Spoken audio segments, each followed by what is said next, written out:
Take a drink every time I say historic costuming in this video.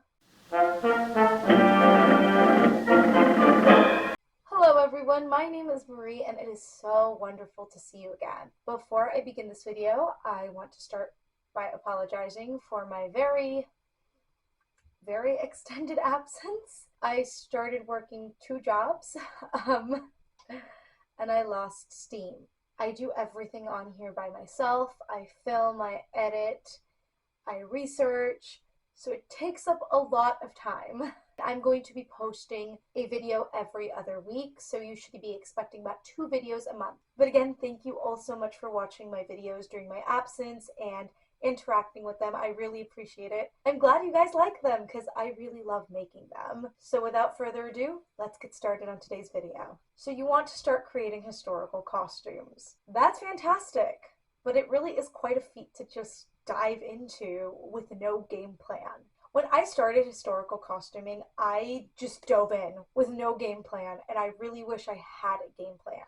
I will be touching on how to research projects, and then I'll be talking about resources and some of the patterns and fabrics that I prefer to use for my projects. My first experience with sewing was actually not with historical costuming, but with cosplaying. When I was little, a little too little to actually be playing this game, I got really into the BioShock franchise. I wanted to cosplay Elizabeth when Infinite came out. I wanted to do both of her outfits. I wanted to do her Comstock dress because I had very short hair at the time and I was like, I don't need a wig. And then I wanted to do her tower dress. The thing is, neither of those outfits are easy to just thrift. There's certain cosplays that you can go to a Goodwill or your local consignment store and find outfits that you can easily alter. Neither of these outfits were that. Maybe the blouse of the tower dress was, but that's about it. So I had to learn how to sew. So I did. And the results of my first cosplay weren't terrible, but they weren't great either. And that's okay because it's a learning process. I did a lot of cosplay throughout my middle and high school years, which allowed me to develop my skills. But once I got into college, I stopped because the workload was immense. However, while I didn't do cosplay and I didn't sew during my college years, I did take historical fashion classes. And that kind of really opened the world up to historical costuming and fashion for me. So speaking of that, classes are a great way to get some insight when it comes to historical costuming and fashion. Depending on what community college or even a four-year university is near you, some of them do offer historical fashion classes. While you aren't going to do a super deep dive into any particular era or any particular designer, you will get a general fashion history survey, and that in itself is invaluable information. However, taking a fashion course might not be the most feasible option for everyone, and that's okay. I was actually able to compile some resources that we used in my class and that are free for the general public to use. YouTube channels. You can find so many fashion history videos here on YouTube that are so educational and so detailed. All you have to do is really do a quick search, but I'm going to tell you about some of my favorites, and then I will post the links down below in my description box if that's something that interests you. 3 of my personal favorites are Ultimate Fashion History, Fashion History Sessions, and Gentleman's Gazette. Each of these really does focus on a different aspect of fashion history. Ultimate Fashion History has some incredible hour-long, 40-minute-long videos on each era. Fashion History Sessions videos do tend to be a little bit more condensed, but if you really don't want to sit through an hour-long video, they definitely nail down the basics and they tell you exactly what each era was about in a pretty concise amount of time. Gentleman's Gazette focuses mostly on masculine fashion, which is a great way for someone like me who mostly focuses on feminine fashion, about men's fashion throughout the centuries and the decades. I really love that each of these channels and all the other fashion history channels on YouTube fall under the umbrella of fashion history, but each of them has a unique voice and perspective when it comes to fashion history. What do I have in my tiny little hands? That's right, books. Books are another fantastic resource when it comes to fashion history. Cool thing about a lot of these fashion history books, including textbooks, and I own a few, is that you can find them pretty readily, either in Barnes & Noble, hi Barnes & Noble, independent bookshops, or even antique and vintage stores. Of course, if you really don't know where to get these, you can always look on Amazon. They do sell them there as well. These books really are a fantastic tool because a lot of them focus on obscure eras. For example, the Sears catalog that I'm showing right now focuses on the 1910s, and the 1910s unfortunately isn't as popular as the eras that sandwich it, the Edwardian era and the 1920s. So a lot of misinformation kind of gets thrown around when it comes to the 1910s, as with all eras really, but especially with the 1910s.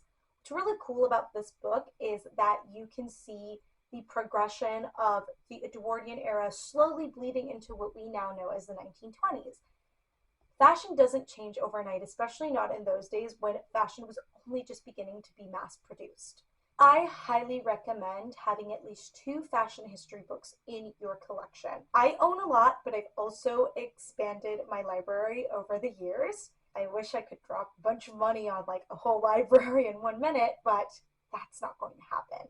I recommend you have at least 2 books. A fashion history survey book. This could be a textbook. I know a lot of places online sell used textbooks for very inexpensive, and they're a great resource on just learning about fashion history, and a book that specializes in whatever your favorite fashion history era is.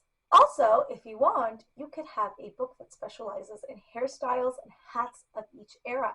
I have this wonderful book that talks about hats and hairstyles, which is fantastic because it talks about long-haired styles in the 1920s.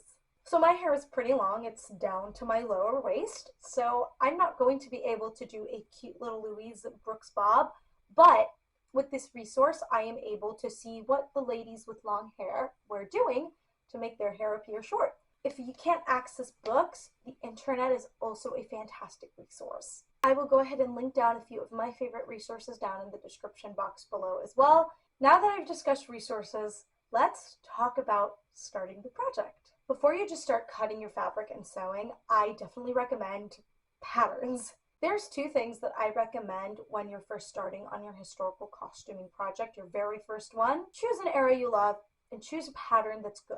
Choosing an era you love is absolutely vital to your project. You're going to be miserable if you're making something from an era that you don't care for just because people have deemed it to be easy. I'm not a fan of the Regency era, which I know is a little bit blasphemous here on historical costuming YouTube, but it's not for me. A lot of people recommend the Regency era for starters because it is a very easy era. You don't need a lot of undergarments to sustain things and to give you a fashionable silhouette. You literally could just wear the garment itself and it would work. But if someone had told me that that was the project that I should make when I first started, I would have been very, very, very bored, very unhappy, and I would probably never finished it. Pick something you love. You can choose to do something that's more advanced than you think you're ready for because you will learn so much. I'm a huge advocate of just jumping into hard projects. Even if it's not wearable the first time, it's still a wonderful learning experience. I learn through creating things that I think are too difficult for me. And guess what? They always turn out wearable. So if I can do it, you can do it too. Accurate historical patterns are a fantastic way to get the proper fit and the proper silhouette for your garment. Now you're probably wondering, where am I going to find a historical pattern? A lot of commercial pattern companies have actually reached in either from their archives or have reconstructed patterns from actual garments back in the day and have reprinted them for the mass market to consume. So this is a Simplicity 1940s pattern. It is a recreation of a pattern they actually used to sell in the 1940s. Their vintage line, literally they dig into their archives, redraft the pattern, and then they sell it. Butterick has an incredible line called Making History, and it looks like they have patterns from about the 1810s to the 1920s. And McCall's has collaborated with Angela Clayton, who is one of my favorite historical costuming YouTubers, and she's created a wonderful line of patterns. Pattern books are also a fantastic resource. I have not opened this one yet, but this is my Turn of the Century Patterns book. Etsy has some fantastic historical patterns, historical inspired patterns that a lot of small business owners have spent time researching and drafting up for you. So you can either get the PDF or you can buy some of them and they will send it to you. One thing I wish I had been told when I started sewing was to read my pattern instructions. It would have saved me a lot of grief. So I do want to mention fabric real quickly before I end this video. My advice is to choose the fabric that's best within your budget. Above all, have fun. It's a hobby. I hope this video helped you out a little bit and helped you get started on your historical costuming journey. If you have any questions, comments, concerns, or resources that you like as well, please feel free to leave them down in the comments section below. I would love to learn new things and explore new resources and avenues that I haven't. Again, I'm still learning. And would like to see more of my videos, which include my sewing projects, costuming discussions, and classic film and literature discussions, go ahead and subscribe and give this video a big thumbs up. I am currently renovating my social media, so I will go ahead and leave my handles at the end of this video, as well as leave links down below. Thank you again so much for all your support. I really appreciate it. Thank you for your patience. I am so happy to be back, and I am so happy to continue making videos. Thank you so much for watching today's video. I cannot wait to see you in a couple of weeks. Bye!